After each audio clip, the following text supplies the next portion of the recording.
Chapter number do loi sena lai la men ado ka swai de khoi chapter number sena chu chapter maming mana ne na dum ai to ro ai sira ai na ngane to ko chapter number 15 ta la me ai si 15 na dum har ga ado ko no yende gi no pi tha ba yare form fill up to yare online da ado no thaning ba yaw ta ri thau ai go sing je haurak bu de yorok bu chatra di adum nupi mcha jing adum thaba ngamne khali phau da bun dongan bam ni ado han bo ina tha du ni dana nupi gi di ihan han bo in tha du ne ba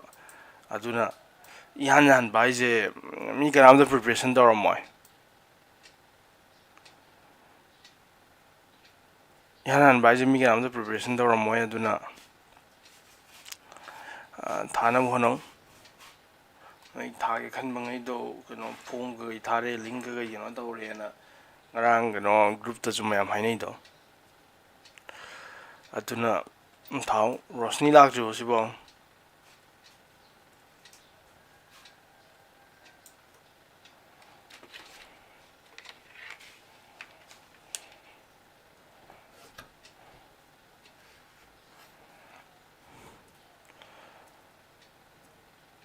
aduna rosni nang jo form da thaja lo anda ki do nang jo kano do ning ni na thaning ni na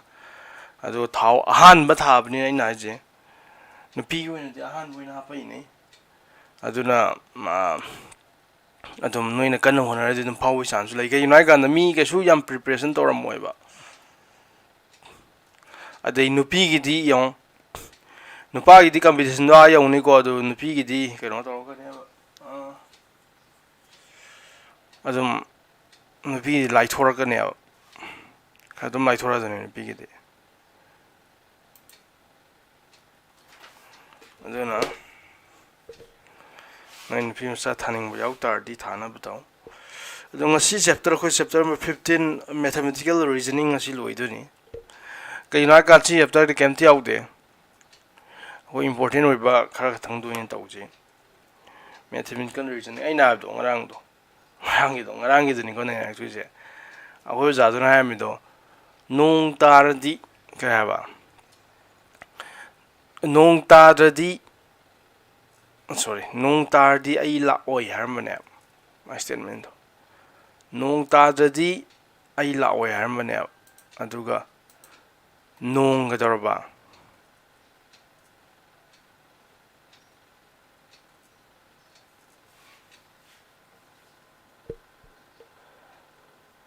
question man ni e nupa ga nupi question man ar kani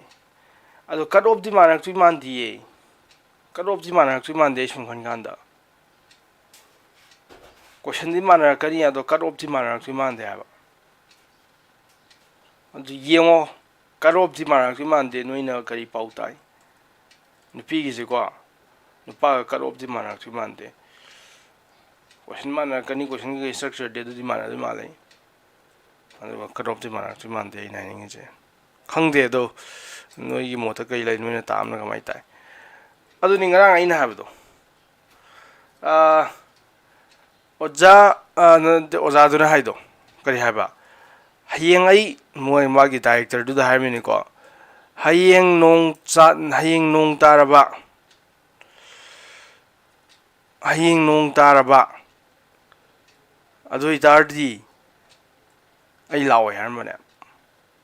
har ko asu nong ta ba ne ba nong ta da ne ba no ala ga asu ma lak ti ma office to adu ma na no ala hai ba sir kino angang sa do wang ngak ta ba adu ma na hai ba sir ai wang ngak ta bu di lali ai wang ngak ta ba natte ai na hai me ju di nong ta ra di ai la oi hai ba ni nong ta da bai wa pham am da haram de do ya ko adu na khoi mes da di shi me am jle khane adu ni ngasi ne adu je statement sa mes da ham statement hai je kai no yeng du ne ya ko statement statement mes the statement say statement mathematical statement hai gara just statement hai tar di kari karamba kano bu statement wa pham bu statement ko na kan mes ta whether it is true or false, whether it is true or false, yareko karigumba lan ba natraga la laba natraga summe khangaba poni do ko statement ko ne la le ju khangdaba summe ju khangdaba du poni do statement ko roi khudam moina ha statement example da root over 2 is a rational number. Root over 2 is a rational number now. So yeah, this is a statement. So the statement I'm never say. Root over 2 is a rational number now. Is a statement. Statement I'm never. Kay you know I say la level. There go lan bi nang statement naman to from matam the lan ba po so statement ko never. I think is a root over 2 is an irrational number. Irrational number now. That's definition statement hai kai no ha statement hai ta lan bi ai sum ba ya do statement ko we si statement si statement kai no ma thak je lal ya ran po statement ne sum ai di ani jimar ta malai dum ne ba lal ya ba ma na thak sum ya ba ma adu ta lal ju khang da ba sum me ju khang da ba lal ju ha ya ba sum me ju ha ya ba adu go statement khar lei ba adu di akoi statement go de mathematical statement go de mes ta koi statement akoi ma wala bi de moi akoi tam de ba dum de akoi moi di marak sarak ta leibu de khoi ya de so kudam moi na ka na party is a good teacher. Party ja phabo jane na party ja phabo jane ai ka anda noi kharam de yes it is correct statement ha kana yes correct ha kana kana kharam de ka ha kana ka anda no ha kana party do sulapu phadami multiplication table phadam ne du kamaina afabo satra afabo ozane hai do no party is not a good teacher ha kana and sumira lal re khang de statement sugum statement aduna si statement koi mathematical statement ko samjamna this is not a statement party is a good teacher is not a statement yare ko ado sida di akang na sidi lali sidi summi haibi aiba mi khudima ki mo che loi manar du ne root 2 is a rational number haibi do mi khudima na lali loi har du ne aduna sigum statement ko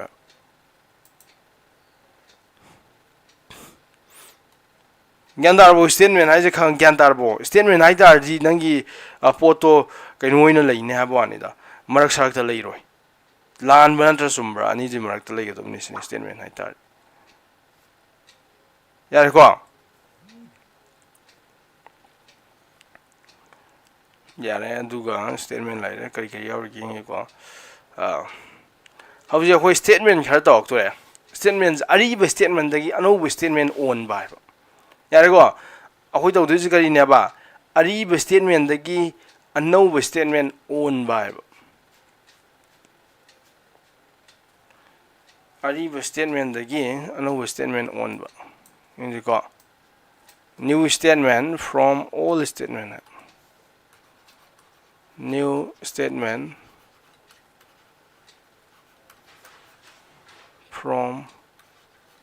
all statement sino endi da diga so important oi de go sigi chapter ja mamang chapter du ga so important oi de adu tar ju khang de am important oi nang me sai gi ai tar dia thai chapter ri question hot pangam gi ai tar di sigi idea sai nge ba adu bu ta sing na seri question de hang te ba yar ko sidi mana magi matieng na mayam hot pangam ba mongon de question extra question de leita ba du ba chapter jing ni ko aduna hangaroi na noi thadok pa ya de this is very important yar ko new statement dagi all statement dagi new statement same by I have the negation dose negation I tari nang negative oi ba pot am p by suppose say example oi na ta ne the negation of symbol dana the negation of statement do p ne law ge se statement do p suppose this statement zero statement is p ni law I robot 2 is an irrational number I say p go re statement I p is 40 rak pa re koi statement ma root 2 is irrational number na have p represent of 1 the negation of the statement p har statement in negation is nang kama in negan swine ne to negation p si khangor go sina hining is a game tan negation p hai ni mamang da kaino gi symbol ma ha pi je similar or symbol like that as negation I ne big negation adu dari ke ha kani p is na P zina nangi P have statement zina si wem tarba. P have statement zina say 2 is the only even prime. 2 ja prime number gi mayam gi marakta only even oiba prime je 2 ne hare. Adu itari negation of the statement ni kana warni. Negation of statement, negation of P. Negation of P dia sin tai ko. Asti kana hoina kanda sma adum samanare. 2 is not harne. 2 is not the only 2 is not the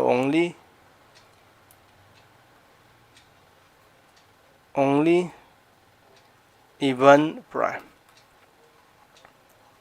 Yare ko adu itari si I negation I dari magi negative view have now. Aduna arive statement sisna P is na arive statement ni. Adu negation P is na arive statement where. Aduga arive statement is correct. P is correct.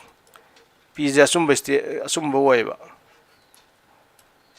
P is correct wait right. P na is P have statement has 2j is the only even prime number even waiba is 2 khatang na abni. Negation P is the kare haba 2j even prime waiba ma khatang natti haba atai ju lai haba. Adu lalis di aduna negation P is false.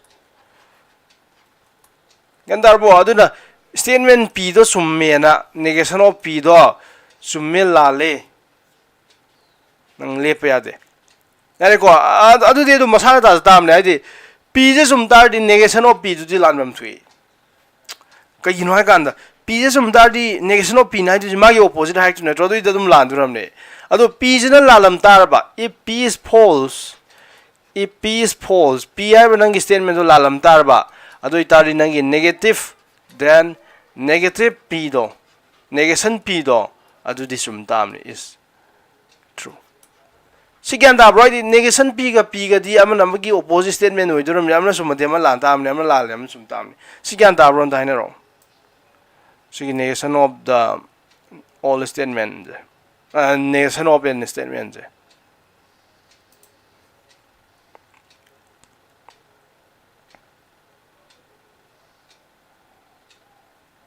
and dinero loy hanero sum nang gyan ta bra da bra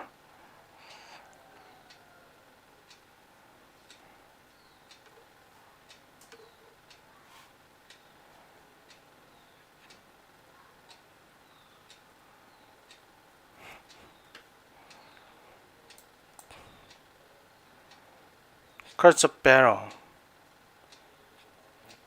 chappe dai le ne ka mai tai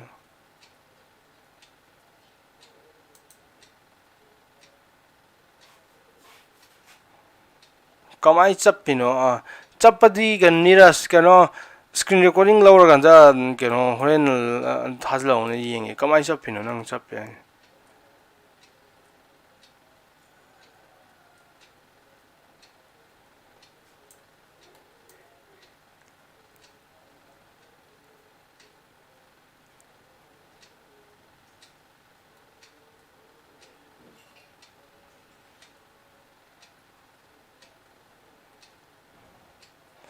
Quali non sapeva se con che andato.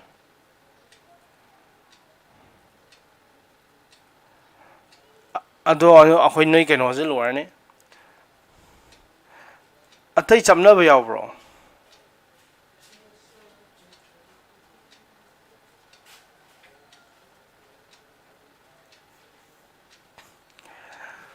Ado akhoi noi class 11 gi je lor ne 12 gi di khan tang wale.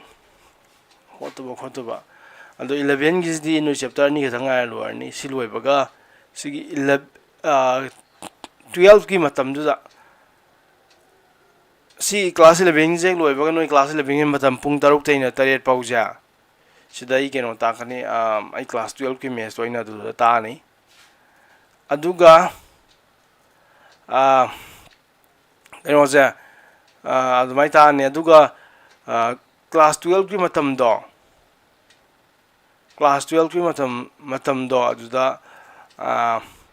no English ki do tahalani ko English course mo tahalani adumai torni tha ma phatabi ai no ND ge English ki do ke su yam lu bo ding dam ne ba aduna no nupi masa tha du ba rosni ma tha da ya roi tha ro rosni nang ma ꯑꯗꯣ ꯍꯣꯠꯅꯔꯣ ꯀꯟꯅ ꯍꯣꯠꯅꯔꯣ ꯑꯗꯨꯅꯦ ꯑꯩꯅ ꯍꯥꯏꯗꯣ ꯃꯤ ꯑꯍꯥꯟꯕ ꯑꯣꯏꯅ ꯊꯥꯅꯕ ꯇꯧꯔꯛꯄꯅꯤ ꯑꯗꯨꯅ ꯀꯩꯝ ꯇꯧꯕ ꯌꯥꯝ ꯋꯥꯁꯜꯂꯨꯅꯨ ꯀꯩꯒꯤꯅꯣ ꯍꯥꯏꯀꯥꯟꯗ ꯃꯤ ꯑꯇꯩꯁꯨ ꯄ꯭ꯔꯤꯄꯦꯔꯦꯁꯟ ꯇꯧꯔꯝꯃꯣꯏ ꯅꯨꯄꯥꯉꯩꯗꯤ ꯄ꯭ꯔꯤꯄꯦꯔꯦꯁꯟ ꯇꯧꯔꯝꯒꯅꯤ ꯑꯗꯣ ꯅꯨꯄꯤꯉꯩꯗꯤ ꯀꯩꯁꯨ ꯄ꯭ꯔꯤꯄꯦꯔꯦꯁꯟ ꯌꯥꯝ ꯇꯧꯔꯝꯃꯣꯏ ꯑꯗꯨꯅ ꯌꯨꯇ꯭ꯌꯨꯕꯇ ꯑꯗꯨꯝ ꯇꯥꯛꯇꯣꯏꯅꯤ ꯁꯨꯃꯥꯏꯅ ꯑꯩ ꯁꯤꯗ ꯂꯥꯛꯍꯜꯂ ꯇꯥꯛꯇꯣꯏꯅꯤ ꯑꯗꯨꯅ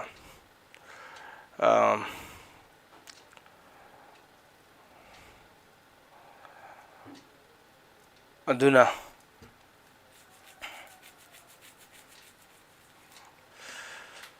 ꯑꯗꯨꯅ ꯅꯣꯏ ꯀꯟꯅ ꯍꯣꯠꯅꯔꯣ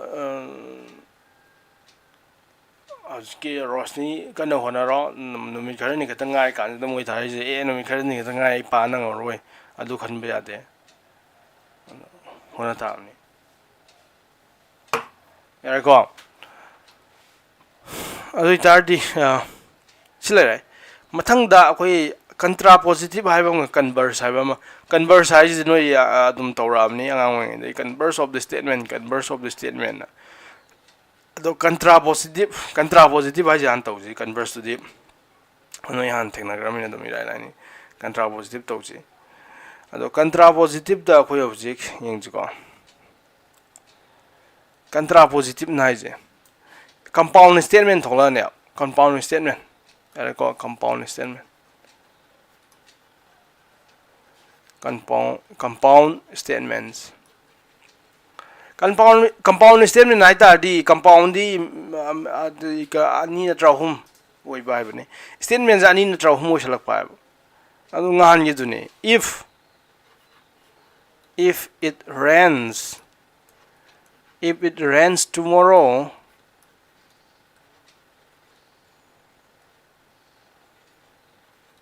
double R ꯑꯣꯏꯗꯨꯝ ꯇꯧꯗꯥꯏꯅꯦ tomorrow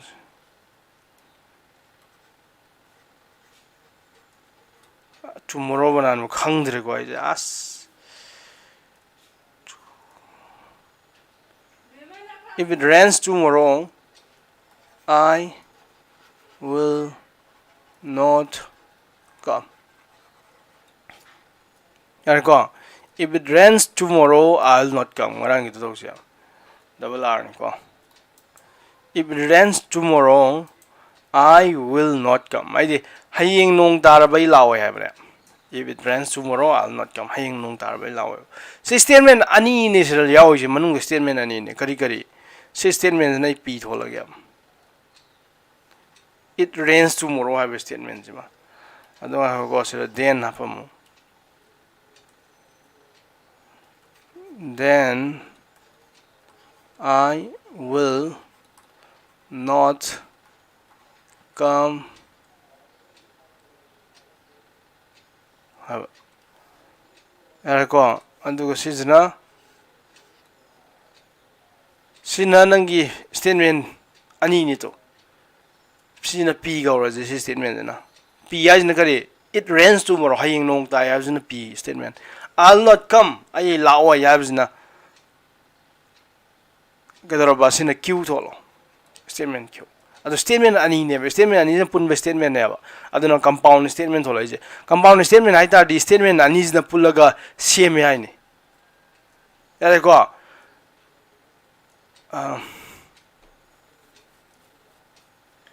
joge sab paduro na ajibo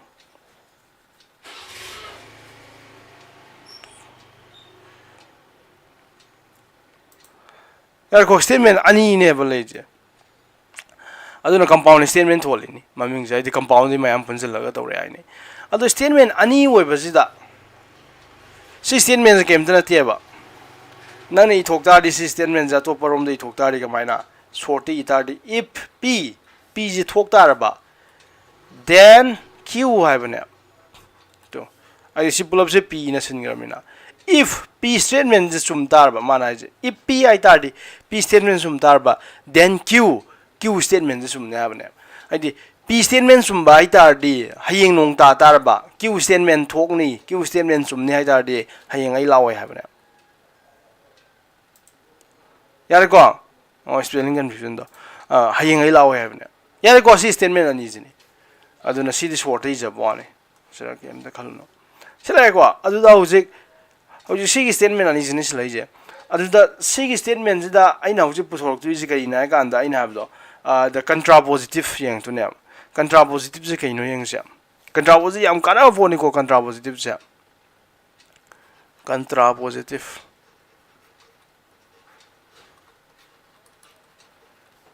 contrapositive of the statement sigi compound statement sigi contrapositive hai kai no yengja contrapositive hai tardi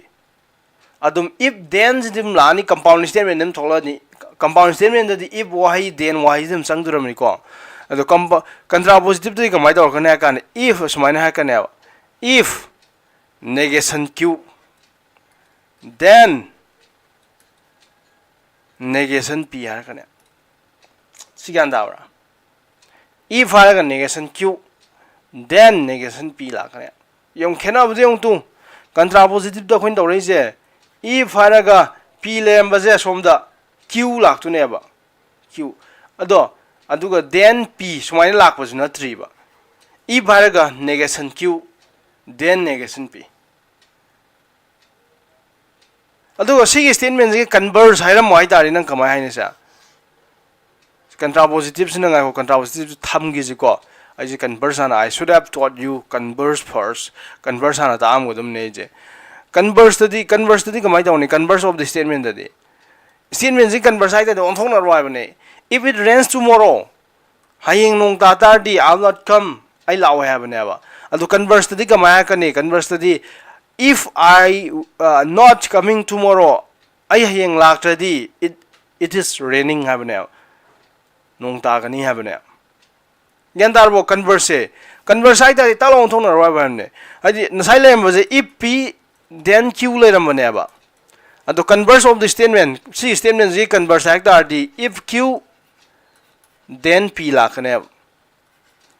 yan dar ba hin ji converse di si ore khane ba ado contrapositive haira kan da di if negation we thol kan negation q contrapositive contrast na kay ba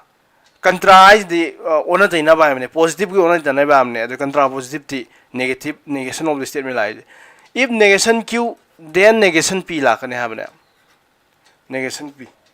ado yam contrapositive ki yam interesting mo je ha ge ba si conversity it is false sometimes true oi ba yo nang sir jung khang ma ne si statements de yeng jab si statements khang na jab if it rains tomorrow hayeng nong ta tarba I will not come I law have now ado sigi converse yang si ko sigi rain nai keno to converse yang si ko converse ta to if q hai to ne if q hai ta di kam ha ni if q hana thamwa bani aina saina p han thama q tham bodo andam di q han thama converse di on na ro ne converse hai ta if kedorba I am not coming have if I am not coming I am not coming Jina Q have a statement I am not coming tomorrow. If I am not coming tomorrow, I hang lak traba. Then adu jai ke traba. Then P hare intra P D. Then it rains. It will rain. It will rain. Si statement nang sum me hai ka ne. Converse ni ko sa. Si statement ji converse ni. Si statement na ai na hang lak traba. Hayeng nong sudraba hayeng nong suraba I lawai hai bane ba ado sigi statement ni ke ha ba hayeng ai lakradi nong ta ni sine ba sibu yaning adra ne nong di kana tamung ge ne nong di kana tawngam de ma hayeng lakera laoira nong di taw da da ba kana ta hangam de ado mana hai mi di sigi converse of the statements di if I am not coming tomorrow I hang lakradi it will rain ha bane aduna aina haning is game tanate statement amagi converse di tu sirazu la le dum si aran ba oire ko aidi nong du tabe ai ta do ai man ta hai bangam de du aduna statement amagi converse di sometimes to me sometimes la le yar ko adune noi class 10 do give do theorem kharadi noi theorem kharadi converse me do gido akoi noi class in the triangle do gido basic proportionality theorem maraga magi converse to kedo haba magi converse is true ga converse to me a theorem kharab ni converse lali gana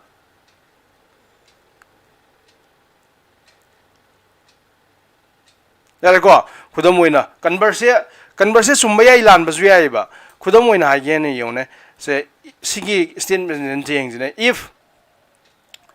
से n the number निको if n is odd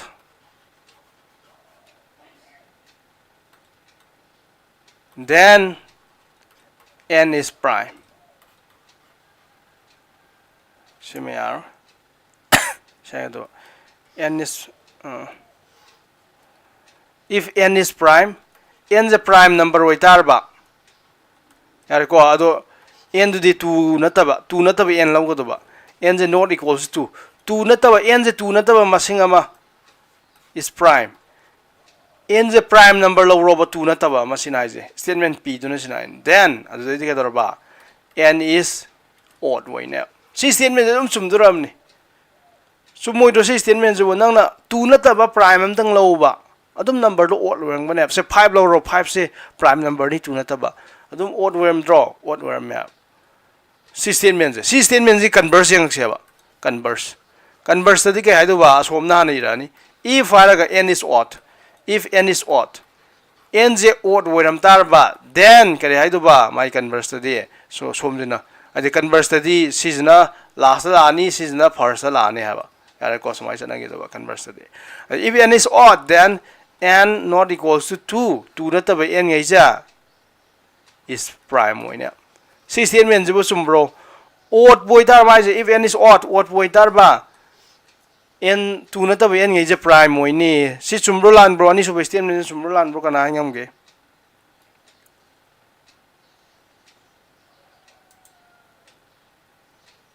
अंदाइना रो सी की statement सुमब्रो लान ब्रो converse the converse of the statement सी statement सुमे को आहान statement सुमे खोइन पीरे statement सुमे 2 नतबा prime number लो खलो अदुम ओता दुरमने अदो converse ना इजना n जे odd वइतार दी 2 नतबा n गैजा लोइनबा prime वइना बसी सुमब्रो ब्रो हाइना रो कना सुमे आने को अतैदी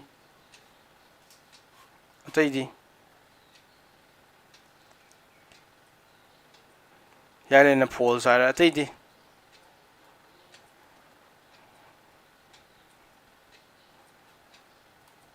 अतै जाने रो यो हान statement सुममनी and if n is prime n the prime whatever 2 नतबा prime लो खलो then n is odd वइना बना अदो converse तदी कमाय तो if n is odd n not equals to is prime बना आदि नन n जे odd अमे तलो खलो अदो तुम prime वइना बना असे चुमरा आन statement सुमे खंगे अदो converse चुमरा सुमे अतैदी अतै काय लेनरगे नखुतबो हजि इंदमदा याउद्री नखुतो खरा लौथोरागा खरा नमो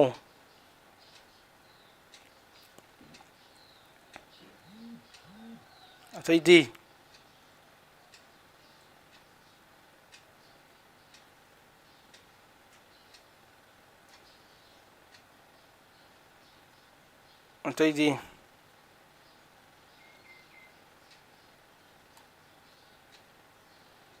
अतैदी नो याम वाली काय चखरगे सी कनो लाइ सागा काय चखरगे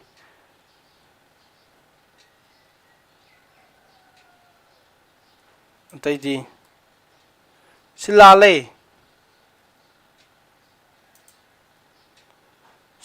को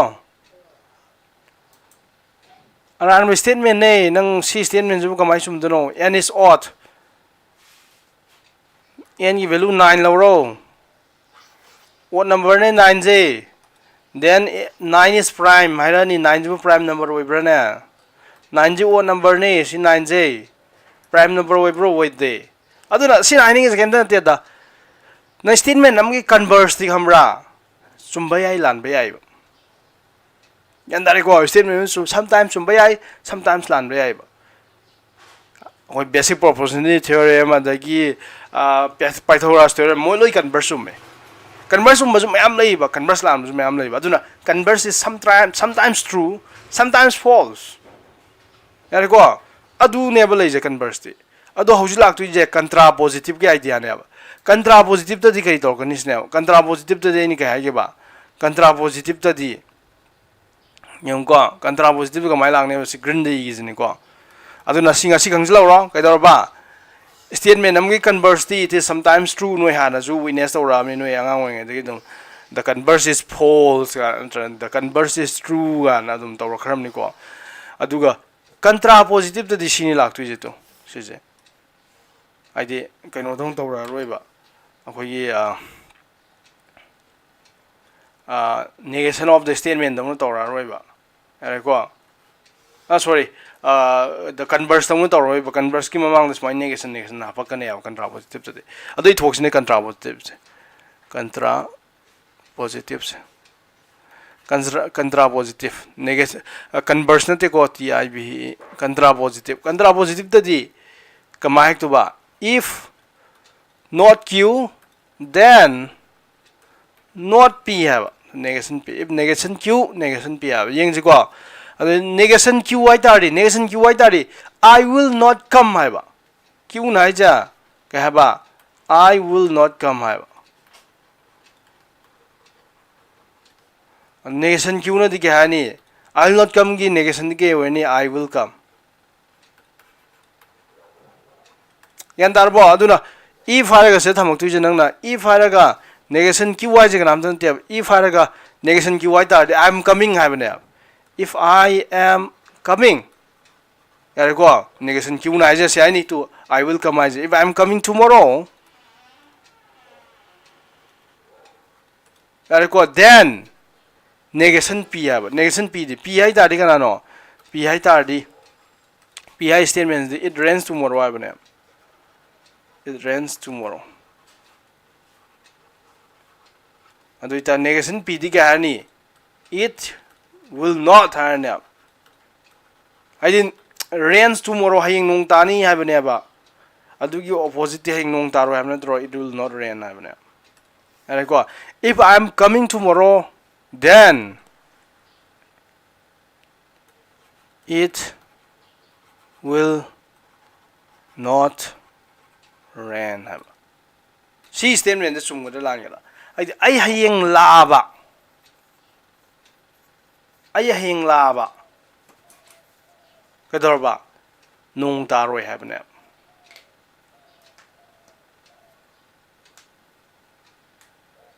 सी statement जे अखोइना खनबा यागद्रा चुंगुदे लांगेला सी statement से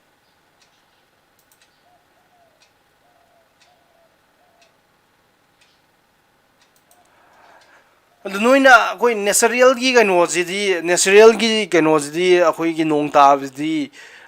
कनो तवी तंबंगम दी हाइबा वादुना नाथैरगा येंग तारदि सी स्टेटमेंट सुमगनेबा कमाई चुंगने कांदे यंगोसे हयेंग नोंग ता हयेंग आई लादी अना हयेंग आई लादी नोंग तारोइसिनेबा अदु सी नंग यान आई खंगा नंग यानिंग माले होय नंग सुमाय येलखपदि आइको ए सर हयेंग नंग लाकेरा लाओइरा नोंगदी तंबंगम देना हाइगने यारको अदुदि सुमे यानिंग अदुदि नोंगदी तंबंगम दे अदुबु नंग नसाइगी स्टेटमेंट जो यंगबा खोई मकोगी स्टेटमेंट नंग हाइदोखिबा स्टेटमेंट जेंगबा नंग हाइदोखिबा स्टेटमेंट दजि करी हाइदोखिबा हयेंग नोंग तारदि आई लाओइ हाइबनेबा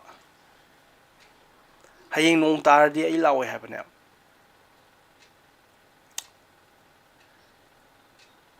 अदो सिराइरेजिन के दरबा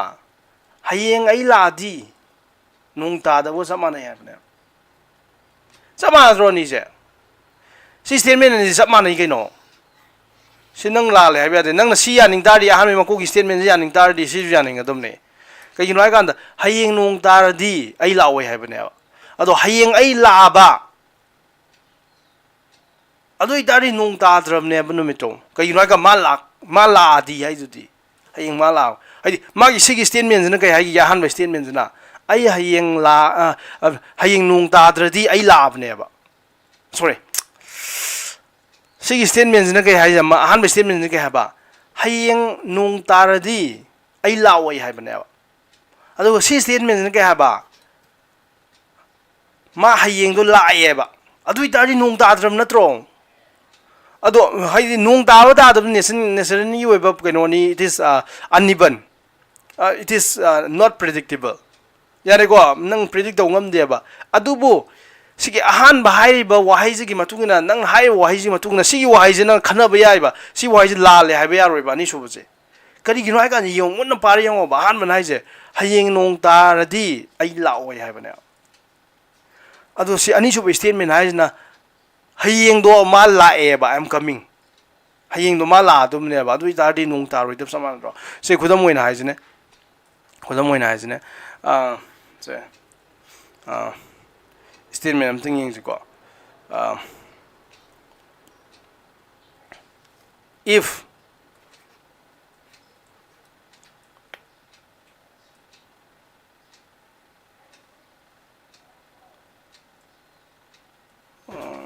statement I'm thinking ko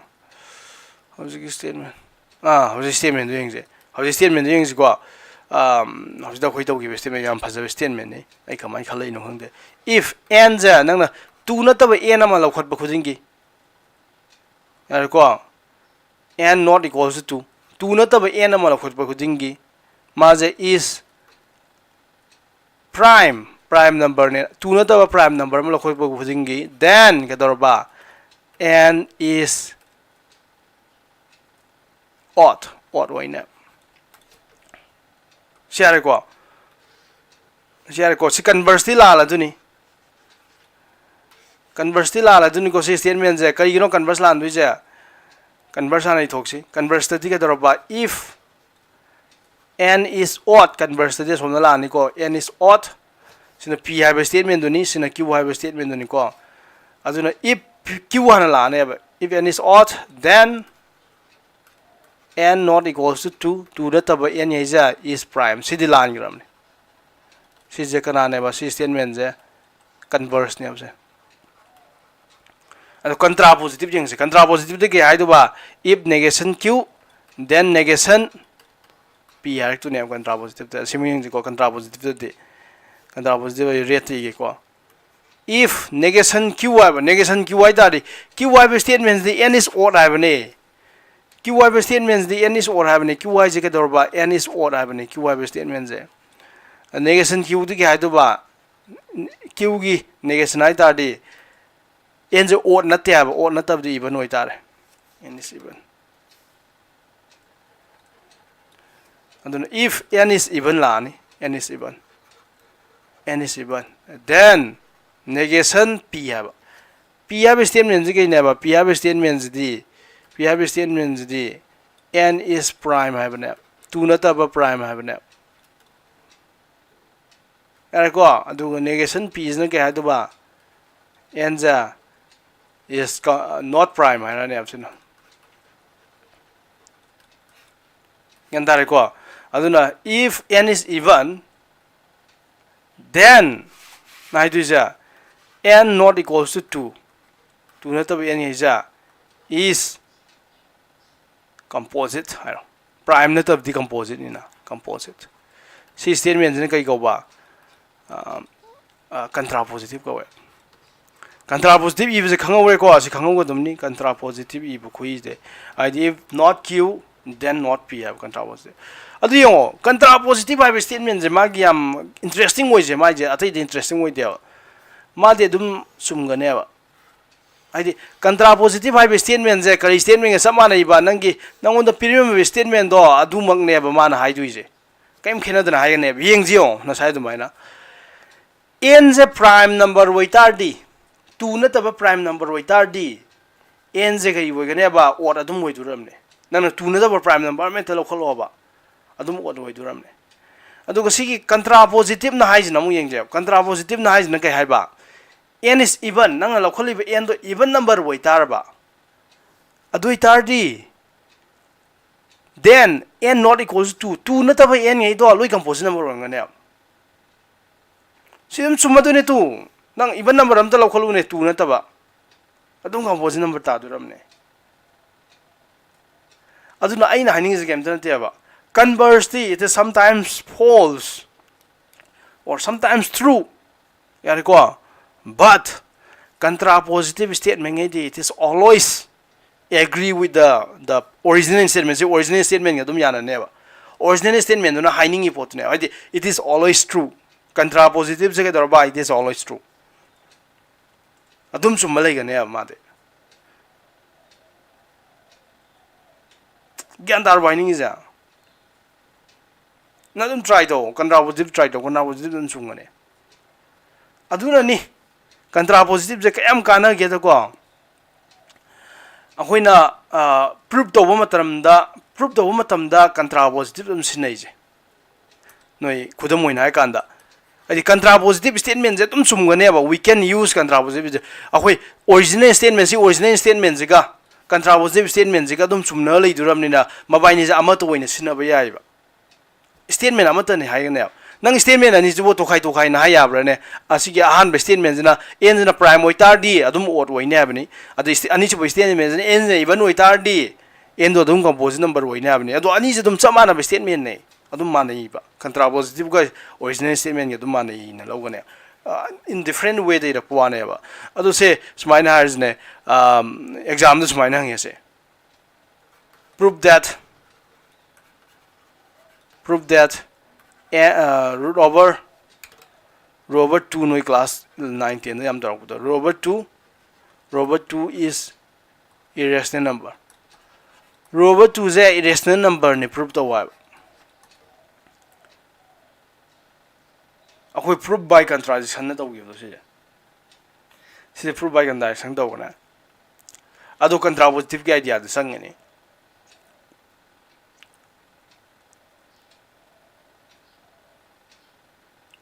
kamai sangi contrapositive ke idea kamai sangi yengje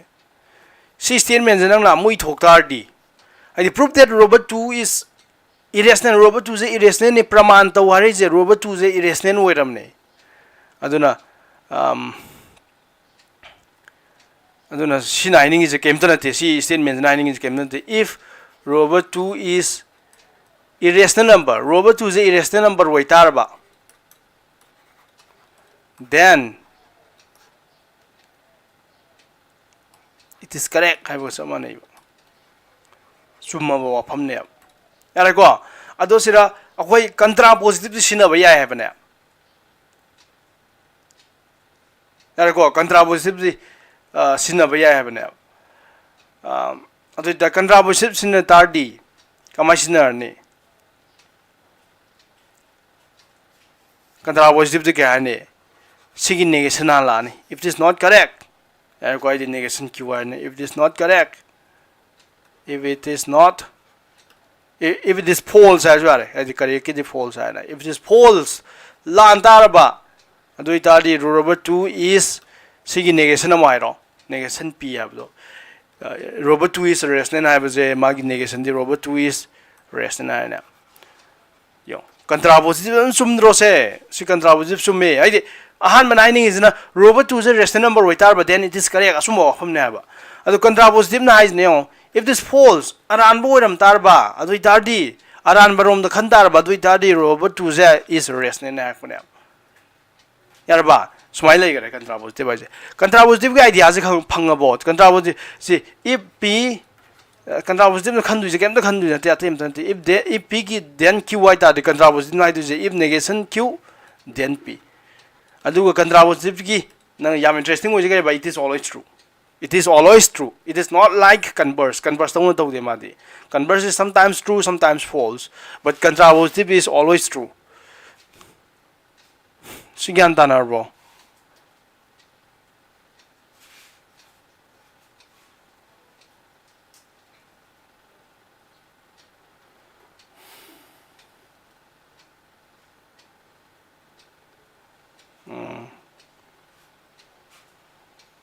Kaya niras Manipuri ka usal turi ito kaya no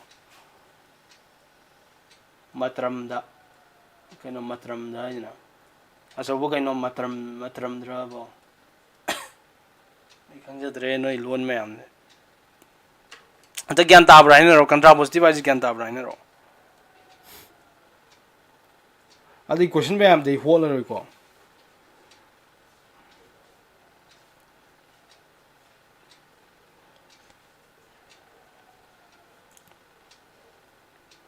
hayingi chapter ani is the mathang chapter ni khatang are chapter ni is the important way aduni si mathematical logic kana yam tamakini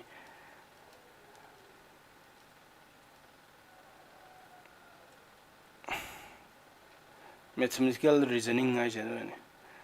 ado si hayeng dagi dak tu chapter is the yam important no en je gi na ado si di ga su important oi de ko si di just nang no do ne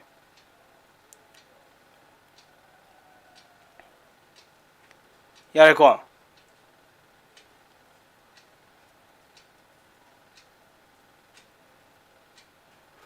si me yare aji amatanga topic masa amtanga tam ge noina dum hana thengna grab topic atani ngasi tai je topic masa amtanga tam ge ko topic masa je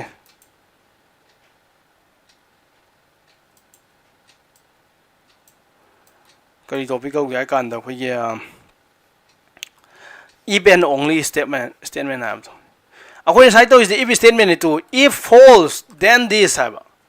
if then statement ko wesna if then statement if statement ka tanga jo si if statement ko ya yar ko khoi sai to ja handang to tu is na if and only if statement we han thengna mani ko sa if and only if statement have if and only if statement have if and only if statement have si statement the converse su makani ha wani da haidi converse is sometimes true sometimes false I am not wrong but there are statement khale ganeba which is true for the converse also converse su statement like ganeba converse lan statement su lai haina converse di sometimes it is true sometimes false haina ado converse su chumbai statement ngai do koi even only statement ka wa khudam oi nai kan da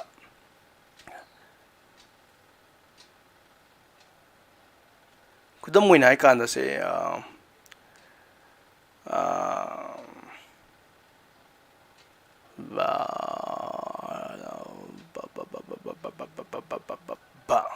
in the triangle A B C arrow A B C 90 degree statements are equal if angle C equals 90 degree so angle C is 90 degree with arba I did right triangle with arba then the triangle ABC is then kedorba the triangle the right triangle with by if angle C equals 0 is then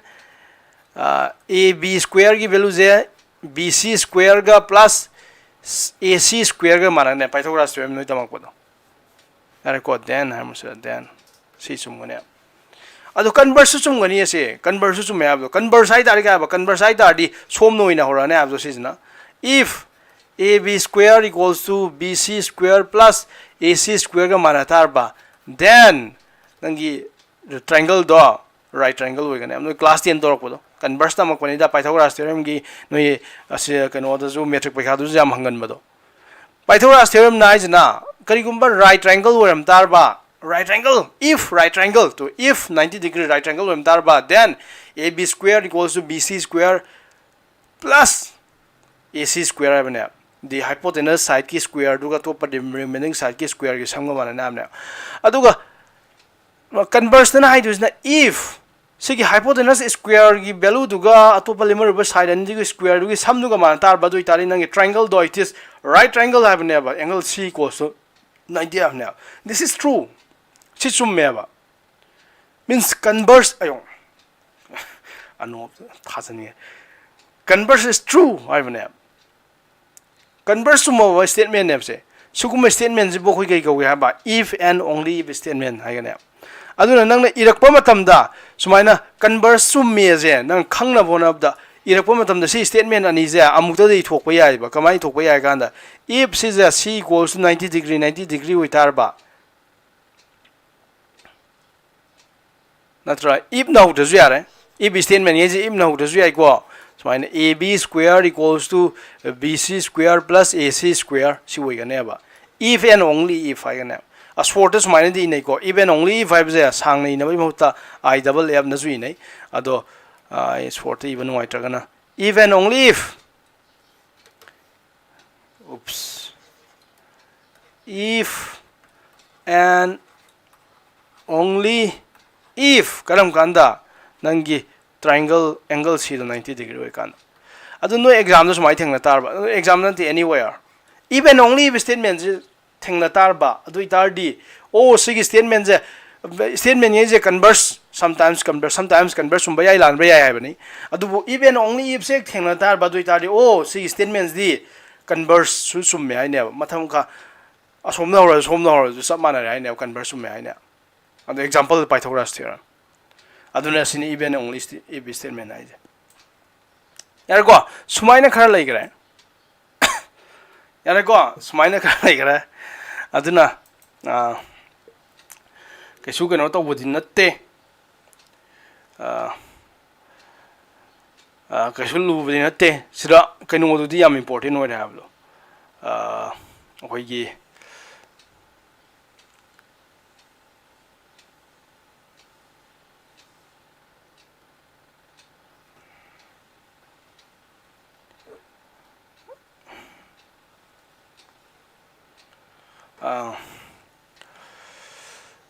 C logic ma'am से important होय हाबलो logic से important होय अदन logic से फजन खंगदब यादे अदुना होजि खंगदुइजे याम important होइजे करी करी सुगाव गाव यादे सिदिम सिनर दुनी नेगेशन ऑफ स्टेटमेंट नेगेशन आई दैट इज जस्ट स्टेटमेंट दुगी ऑपोजिट टू व्यू हाबनी तोंबई से बॉय आई दैट मान नेगेशन दी Tombi is not a boy आई दुनी यारे को नेगेशन खंगबीबा कंट्रापोजिटिव हाइजे कइनो खंगबीबा कंट्रापोजिटिव तो हायना कंट्रापोजिटिव दि if P then q y tar di if p then q y tar di nang kari hai kane apsa converse di kama hai kane ba if q then p onthong nar kane converse di adu contrapositive ta di if negation p then negation q y kane